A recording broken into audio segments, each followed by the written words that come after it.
امروزها دل ما با دل مردم ایران یکجا ماتم زده است. ما هم زبان، هم آیین و هم خون هستیم. دردهای شما دردهای مایند.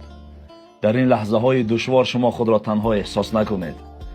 دعا و همدردی ما مردم تاجیکستان همیشه با شمایند. خداوند به گذشتگان رحمت و به بازماندگان صبر جمیل عطا فرماید.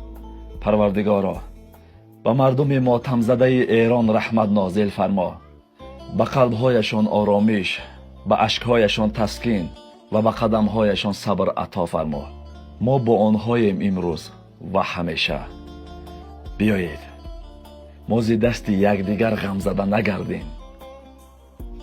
گر ز ایران، تاجیکستان یا که افغانیم، جانی برادر، همه از یک دل و یک جانیم، جانی برادر.